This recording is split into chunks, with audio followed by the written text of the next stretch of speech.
Hello everyone, यह है battle through the when season 7 part 488। और अगर आपने अभी तक प्रीवियस एपिसोड ना देखा हो तो लिंक डिस्क्रिप्शन में मिल जाएगा। सो पिछले एपिसोड में हमने देखा कि 90 अंजुन को मरते 40 अंजुन ने अपने आप को रिवील कर दिया था। साथ ही 40 अंजुन परफॉर्म लाइन सेक्ट और याना लाइन्स के लोग के अंदर से ब्लड निकाल कर उसे कंज्यूम करने लगी। जो चीज परफॉर्म लाइन सेक्ट के चीफ सेटियन को बिल्कुल भी अच्छी नहीं लगी, इसलिए उसने 40 अंजुन से बात करने की कोशिश की, पर लेडी टियानजुन ने उसकी बात को नजरअंदाज करते हुए उसके अंदर से भी ब्लड निकालने लगी, जिसके चलते कुछ समय के अंदर से टियान खत्म हो गया। जिसके बाद उसने अपनी ब्लड टेक्निक का इस्तेमाल करते हुए सावन के अंदर से भी उसकी ब्लड निकालने की कोशिश करने लगी, पर सावन की नई ब्लड लाइन ने उसे बचा लिया था। साथ ही सावन की ब्लड लाइन भी एक्टिवेट हो चुकी थी, इसलिए अब उसकी पावर भी 9 स्टार डॉज पे आ चुकी थी। दूसरी तरफ ये देखने के साथ ही 40 अंजुन भी दूसरे लोग के अंदर से ब्लड निकाल कर अपनी पावर को बढ़ाने लगी। तो अब आगे इस एपिसोड की शुरुआत भी उस जगह से होती है जहाँ 40 अंजुन ने अपनी ताकत काफी ज्यादा इंक्रीज कर लिया था, पर अभी भी 40 अंजुन रुकने का नाम नहीं ले रही थी। जो देखकर सावन अपने मन में कहता है मुझे जल्द से जल्द इसे रोकना होगा और भी ब्लड को कंज्यूम करने से,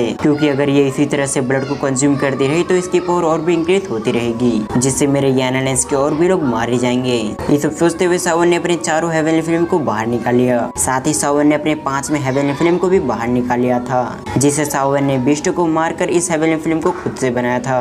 अब इन सभी फिल्म को निकाल कर सावन ने एक पावरफुल क्रिएट करते हुए 40 अंजुन की तरफ अटैक कर दिया। दूसरी तरफ ये देखते हुए 40 अंजुन ने अपनी ब्लड हैंड टेक्निक का इस्तेमाल करते हुए उस अटैक को रोकने लगी, और इसके अगले पल 40 अंजुन ने अपनी ब्लड हैंड टेक्निक का इस्तेमाल करते हुए उस अटैक को डिस्ट्रॉय कर दिया। और जैसे ये अटैक डिस्ट्रॉय हुआ उसी समय सावन को बिना कोई मौका दिए 40 अंजुन ने एक पावरफुल अटैक सावन पे कर दिया। दूसरी तरफ सावन भी अपनी तरफ एक पाम अटैक को आता देख शॉक्ड हो गया, लेकिन इससे पहले वो कुछ कर पाता उससे पहले वो पाम अटैक उससे टकरा गया, जिस वजह से उस जगह पर चारों तरफ 40 अंजुन की एनर्जी फैल गई। जो चीज देखकर 40 अंजुन हंसते हुए कहती है फाइनली सावन तो मेरे हाथों मारे गए। ये कहते हुए 40 अंजुन काफी ज्यादा खुश हो चुकी थी, जबकि दूसरी तरफ याना लाइन्स के लोग ये सुनने के साथ ही सरप्राइज हो चुके थे। तभी 40 अंजुन याना लाइन्स के लोग की तरफ देखते हुए कहती है तुम सभी का लीडर मर चुका है, इसलिए अब मरने की बारी तुम सभी की आ चुकी है। पर इससे पहले 40 अंजुन और भी कुछ कह पाते हो उससे पहले उस जगह पर great heaven creation palm technique activate हो चुकी थी, जिसे एक्टिवेट करने वाला व्यक्ति और कोई नहीं बल्कि सावन था, जिसने एंशिएंट ड्रैगन आर्मर की मदद से अपने आप को 40 अंजुन के अटैक से बचा लिया था। लेकिन 40 अंजुन ने सोचा कि सावन मारा जा चुका है, इसलिए उसने अपने गार्ड को नीचे कर लिया, और इसी मौके का फायदा उठाकर सावन ने अपनी great heaven creation palm technique से 40 अंजुन पे अटैक कर दिया। जबकि दूसरी तरफ 40 अंजुन ने बिल्कुल भी नहीं सोचा था कि सावन अभी भी जिंदा होगा,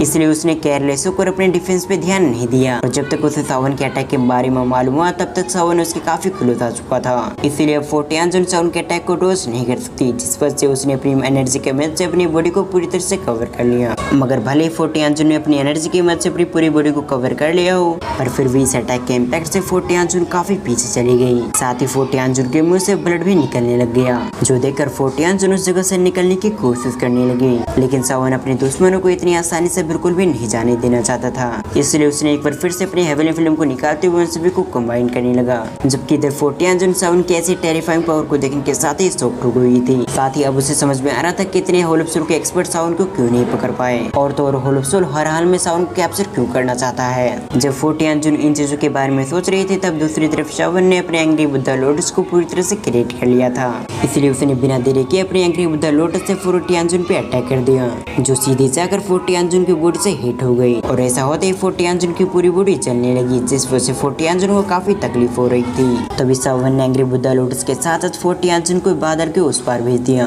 ताकि एंग्री बुद्धा लोटस ब्लास्ट हो तो उसके याना लाइन्स के लोग को कोई भी चोट न लगे। और इसके कुछ समय बाद एंग्री बुद्धा लोटस पूरी तरह से ब्लास्ट हो जाती है, जिसके इम्पैक्ट से 40 अंजुन की पूरी एनर्जी जिसने आसमान को घेर रखा था वो पूरी क्लियर हो गई। साथ ही 40 अंजुन की बॉडी भी काफी स्पीड से नीचे की तरफ गिरने लगी, और अभी की सिचुएशन को देखते हुए ऐसा लग रहा था कि 40 अंजुन अपनी बॉडी को कंट्रोल नहीं कर पा रही है। पर कुछ समय के अंदर 40 अंजुन ने अपने आप को किसी तरह से संभाल लिया, और हम 40 अंजुन का चेहरा देखते हैं जहाँ पर काफी सारे ब्लड मौजूद था। साथ ही उसके चेहरे और बॉडी पर पूरी तरह से चोट के निशान दिखाई दे रही थी, जिससे साफ था कि सावन के एंग्री बुद्धा लोटस से 40 अंजुन को काफी गंभीर चोटें आई है। तो 40 अंजुन अपने ब्लड एस्केप टेक्निक का इस्तेमाल करते हुए जगह से जाते हुए कहती है सावन तुमने आज जो मेरे साथ किया है वो चीज मैं हमेशा याद रखूंगी, और तब तक मैं याद रखूंगी जब तक मैं अपने हाथों से तुम्हारी जिंदगी ना ले लूं, इसलिए तब तक अपने आप को बिल्कुल भी मरने मत देना। ये कहने के साथ ही वो उस जगह से डिसअपीयर हो गई। दूसरी तरफ नीचे की ओर परफॉर्म लाइन सेक्ट और याना लाइन्स के बीच अभी भी लड़ाई जारी थी, जो देखते हुए सावन ने अपनी हेवनली फिल्म को एक्टिवेट करने के साथ ही काफी सारे परफॉर्म लाइन सेक्ट के लोगों को खत्म कर दिया, जिससे काफी सारे परफॉर्म लाइन सेक्ट के लोगों ने सावन के सामने सबमिट कर दिया, इसीलिए सावन ने भी उन्हें जाने दिया। फिर कुछ समय बाद हम सावन को सभी लोग के सामने देखते हैं, जहाँ सावन सभी का धन्यवाद कह रहा था, क्योंकि उन सभी ने इतनी खतरनाक सिचुएशन में भी परफॉर्म लाइन्स एक्ट का सामना किया।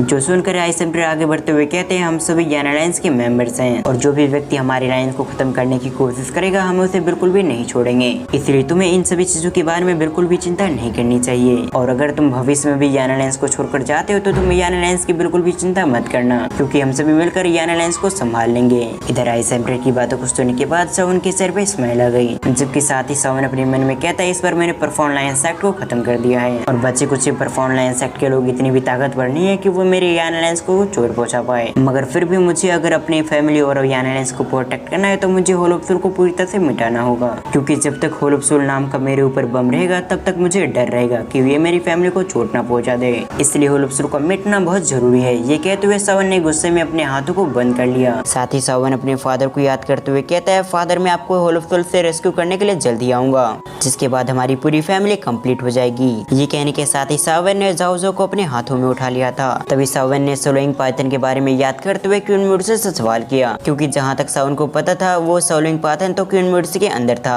तो फिर सोलोइंग पाइथन जाओ की बॉडी में कैसे पहुंच गई। जिस सवाल को सुनकर क्वीन मुर्सी एक्सप्लेन करते हुए कहती है, मैंने सोलोइंग पाइथन को पूरी तरह से रिफाइन नहीं किया था, इसलिए सोलोइंग पाइथन जाओ की बॉडी में रिइंकार्नेट हो गई और इसके चलते जाओ सोलोइंग पाइथन की पावर को इस्तेमाल भी कर पाएगी। और मेरे ख्याल से जाओ ने 2 एपिसोड पहले जो पावर दिखाई थी वो सोलोइंग पाइथन की पावर थी। आप लोग इस के बारे में क्या सोचते हैं, आप मुझे कमेंट करके जरूर बताएं। जबकि क्वीन मुर्सी अपनी बात को कंटिन्यू करते हुए और सावन को हैरान करते हुए कहती है, जब जाओ ने जन्म लिया था तब वो एलाइट डोजिंग पे थी। जो चीज सुनकर सावन सरप्राइज हो गया, क्योंकि एक एलाइट डोजिंग बनने में सावन को काफी मेहनत करनी पड़ी थी। जबकि जाओ की बात की तो उसका जन्म ही एलाइट डोजिंग से हुआ था। जो सब सोचते हुए सावन के चेहरे पे स्माइल आ गई। साथ ही सावन कहता है, बीस्ट टाइप में 7 कलर वाली सोलोइंग पाइथन काफी पावरफुल मानी जाती है और सोलोइंग पाइथन को किंगलिंग की ZIII भी कंट्रोल नहीं कर सकती। और अगर सोलोइंग पाइथन अपने पीक के लेवल पे पहुंच जाए तो 8 स्टार डोजिंग के पीक के एक्सपर्ट से भी लड़ सकती है।